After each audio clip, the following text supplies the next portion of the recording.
That's how it started. At least, that's the memory that keeps looping in my head tonight. I can still feel the weight of his arms hooking around me, the laughter spilling out of him as he tried to wrestle the ball from my hands. It was supposed to be nothing, just another game in the driveway, the kind of easy routine we'd fallen into every time he came to visit. But the way my chest tightened, the way my body lingered in that moment a beat too long, it told me something had already shifted. My name's Daniel. I've always been the type who hides behind motion. Basketball, running, anything that keeps my legs moving so my mind doesn't have to sit too long in its own silence. I'm good at pretending I'm not thinking too much, but the truth is I think about him constantly. About Mark. He isn't really my uncle, not by blood. He's my dad's childhood friend, the guy who always shows up at cookouts with a crooked grin and a cooler full of beer, the one everyone calls Uncle out of habit. He's only 12 years older than me, which makes it easy to forget the title, especially when we're side by side, sweaty and breathless from a game, or when we're stuck in long conversations that spill past midnight. Tonight it's different. We're not in the driveway or at some barbecue. We're here, at a lakeside cabin my parents thought would be a great idea for a family getaway. Except they're gone now, off to town for groceries and an overnight stay with friends, leaving me and Mark behind. Just us. The air smells like pine and damp wood. A storm is brewing, rolling in slow from the horizon. Mark's inside, clattering in the kitchen, humming something off-key. I'm sitting on the porch steps, ball in my lap, wondering how I let myself get so tangled in someone I shouldn't want. I tell myself it's nothing. Just admiration. Just the comfort of someone older who's always looked out for me. But then I remember the way he touches my shoulder when he's joking, his hand lingering half a second too long, or the way his eyes soften when he asks if I'm okay. Those are the details that undo me. Something's going to happen here, I can feel it. The storm outside feels like a reflection of the storm I've been carrying inside for years. And for the first time, with no one else around, I wonder if tonight will be the night everything changes. Mark and I have this unspoken rhythm, the kind that makes people assume we've known each other forever. In some ways we have. My earliest memories are peppered with him, pushing me on a swing when I was little, showing up with birthday gifts that always felt a little too thoughtful for someone who was supposed to just be a family friend. Over time, he went from being the cool adult who let me sneak extra soda at cookouts to the person I text late at night about everything from basketball stats to why life feels heavier than it should. If anyone asked, I'd say it's because he listens. Really listens. Not the half-nod, distracted kind of listening people my age give. Mark asks questions, remembers details, circles back weeks later like the things I said actually mattered. That's why I trust him more than anyone else. And maybe that's why I've started noticing the spaces in between, the way my stomach flips when he brushes past me in the kitchen, or how my chest warms when he looks at me a beat longer than necessary. Thinking about going pro yet? His voice drifts from the kitchen, teasing warm. I roll the basketball under my palm and shout back, "You mean in our driveway league?" "Maybe. I'm undefeated after all." He chuckles, emerging from the cabin with 2 mugs of coffee. His hair is damp, like he just splashed water on his face, and there's this easy casualness about him that drives me insane without him even knowing it. "Undefeated because I let you win," he says, handing me one of the mugs. His fingers brush mine, brief but enough to leave a spark behind. "Sure," I say, smirking. "Keep telling yourself that. That's us." Playful digs, ridiculous inside jokes, conversations that always teeter between laughter and something heavier. Later we decide to go for a walk down by the lake before the rain hits. The path is muddy and I nearly slip at one point. Mark catches my arm quickly, steadying me, his hand lingering on my elbow even after I've found my footing. "Careful," he says softly, his eyes locking with mine for a fraction too long. My breath hitches before I laugh it off, trying to mask the way my heart is pounding. We reach the dock, the water rippling with the wind, clouds darkening overhead. We sit there, legs dangling over the edge, tossing pebbles into the lake. "Remember that time we tried to grill burgers and set half the lawn on fire?" I say, grinning at the memory. He groans, covering his face with his hand. "I thought we agreed never to speak of that again." "Too late. It's immortalized in family history now." "That's because you couldn't keep your mouth shut," he says, nudging my shoulder. The contact feels casual, but my skin tingles where he touched me. It's easy with him. Too easy. That's what makes it dangerous. On the way back, the sky finally opens up, rain pouring hard and fast. We break into a run, laughing like idiots, soaked through by the time we tumble into the cabin. My shirt clings to my chest, his hair plastered to his forehead, and suddenly we're standing too close in the small entryway, both catching our breath.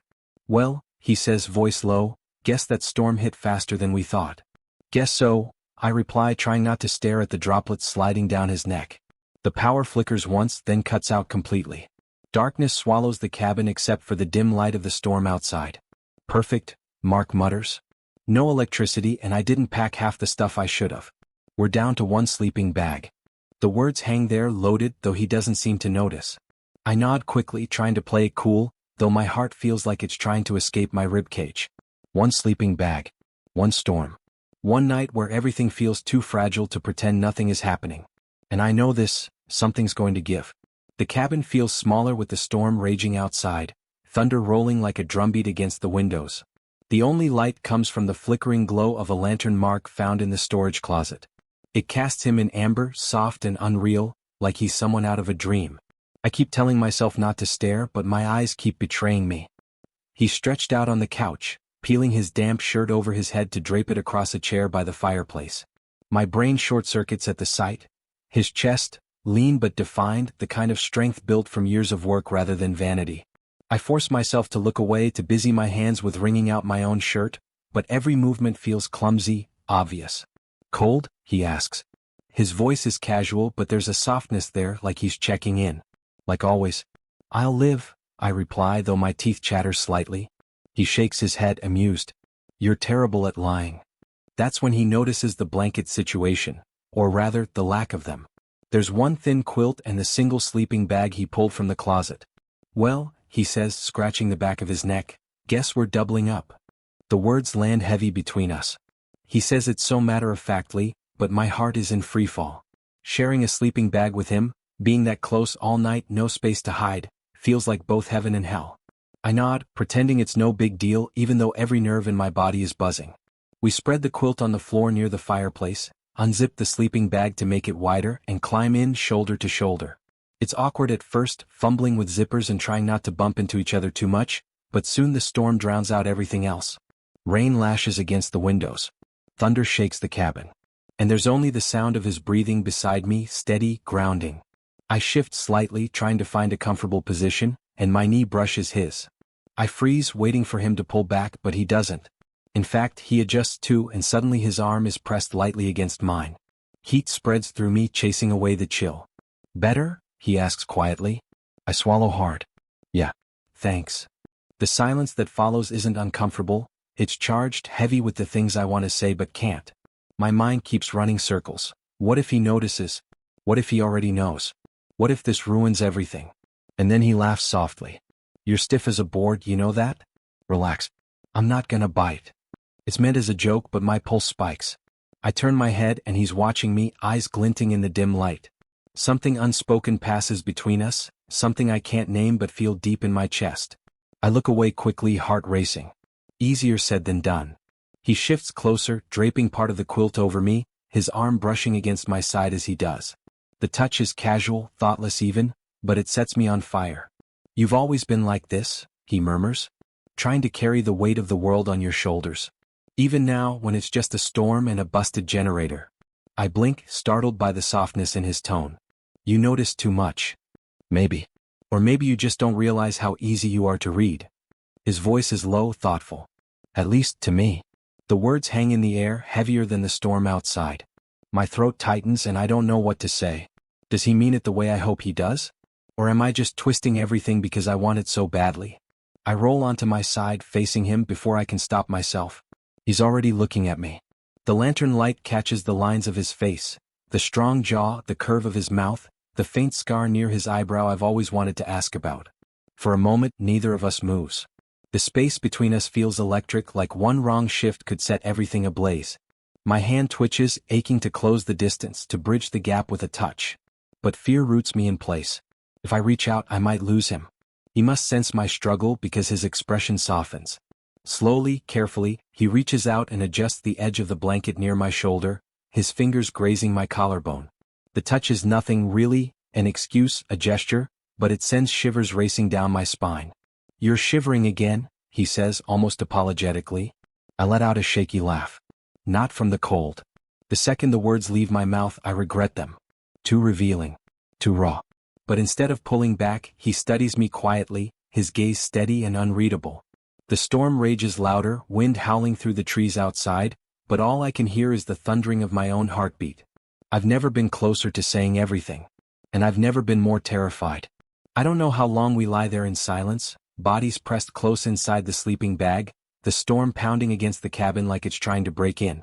I can't sleep, not with him this close, not with my heart hammering like it's about to leap out of my chest. Every breath feels louder than it should, every brush of fabric against skin magnified. At some point, Mark shifts, rolling onto his side to face me. His arm drapes lightly against my waist, casual but unignorable. I freeze, unsure if it's an accident, if he's just tired and trying to get comfortable. But then he leaves it there.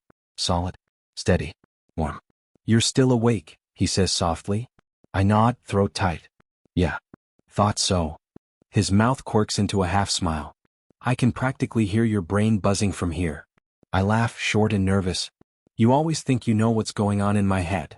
He raises an eyebrow. "Don't I?" The question sits between us, heavier than it should. I swallow hard, my pulse thrumming. He does know me, better than anyone. And maybe that's the problem. "I don't think you know this part," I whisper before I can stop myself. He tilts his head, eyes searching mine. "This part?" I should backpedal, make a joke, anything to shove the words back down.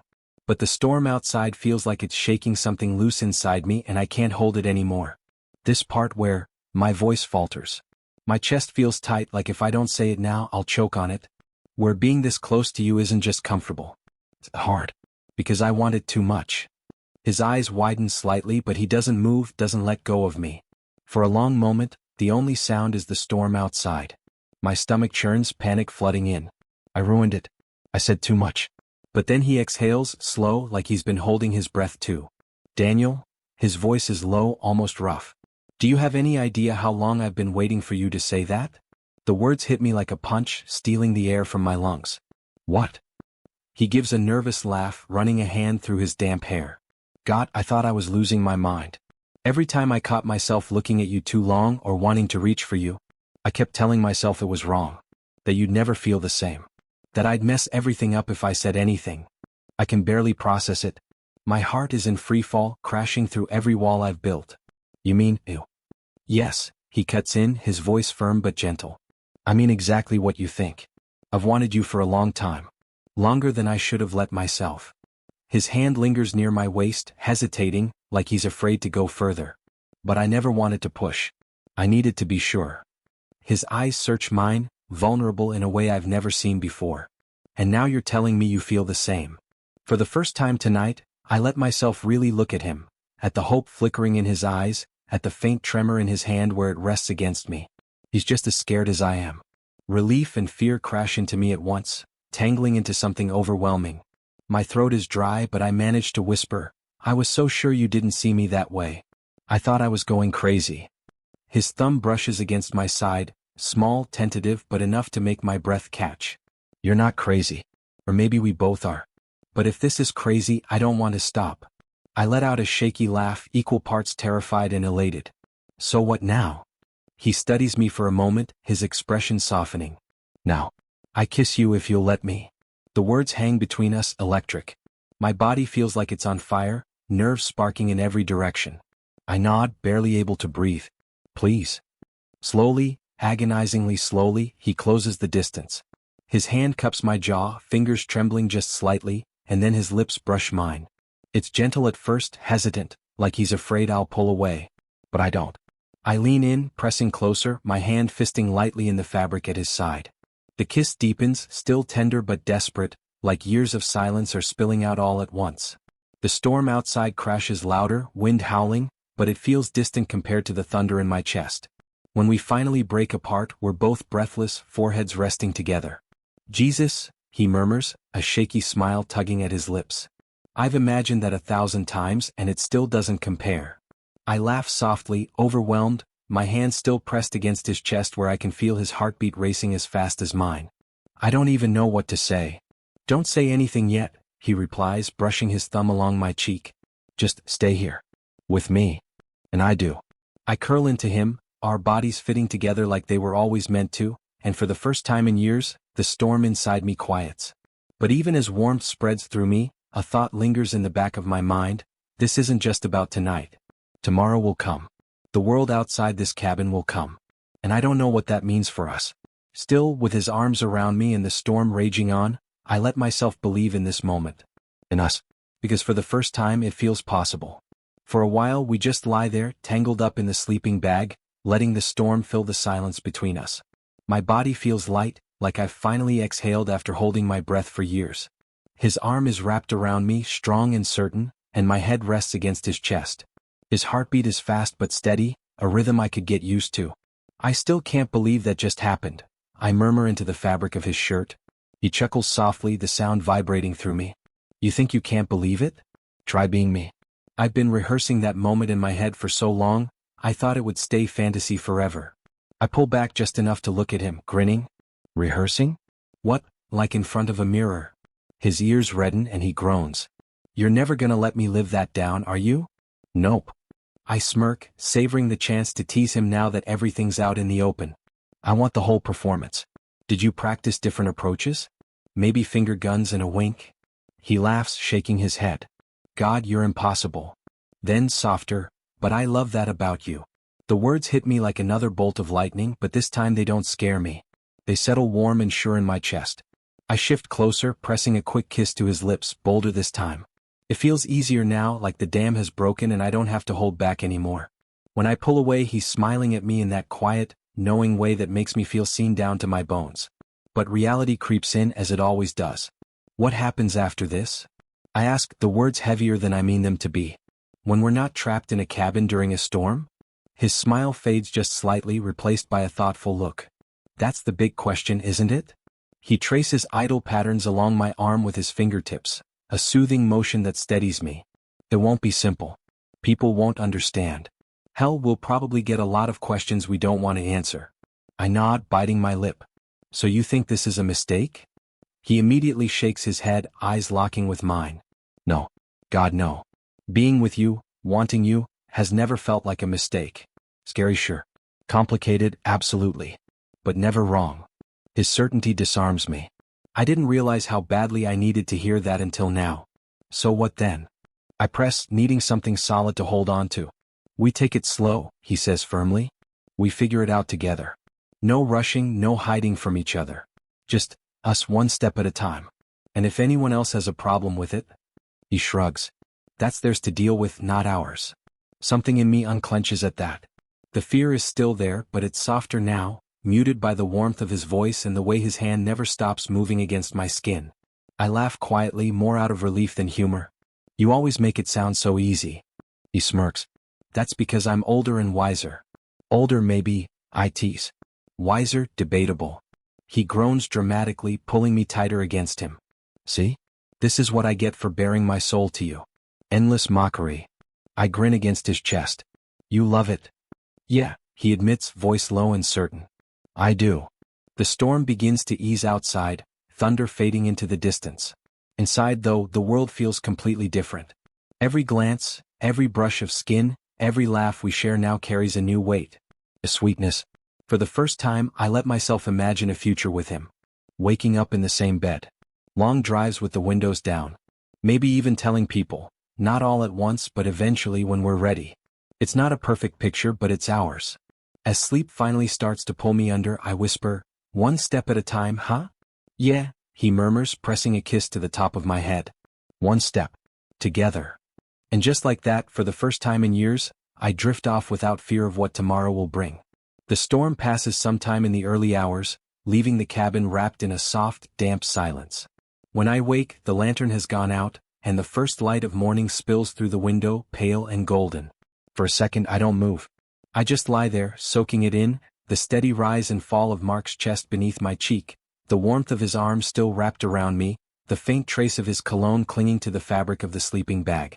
It feels surreal, like if I shift too suddenly, the night before will vanish and I'll be back in that endless cycle of wanting but never daring. But then he stirs, blinking groggily, and the first thing he does is smile at me. Morning, he murmurs, his voice low and rough from sleep. I can't help smiling back. Morning. For a few minutes we stay like that, quiet, unhurried, just memorizing the sight of each other in this new light. Eventually he stretches, yawning, and groans. My back is gonna hate me for sleeping on the floor. I laugh, nudging him. Guess you're not as young as you used to be. Oh, we're starting with the age jokes already? he teases, eyes narrowing in mock offense. You know, most people show gratitude after being kissed senseless. Heat rushes to my face but I grin anyway. Kiss senseless, huh? Bold claim. He smirks, leaning in just close enough that I can feel his breath. Want me to prove it again? I don't bother answering. I just close the distance and his lips meet mine, softer this time but no less certain. When we pull apart there's no awkwardness, just an ease like this is exactly where we're supposed to be.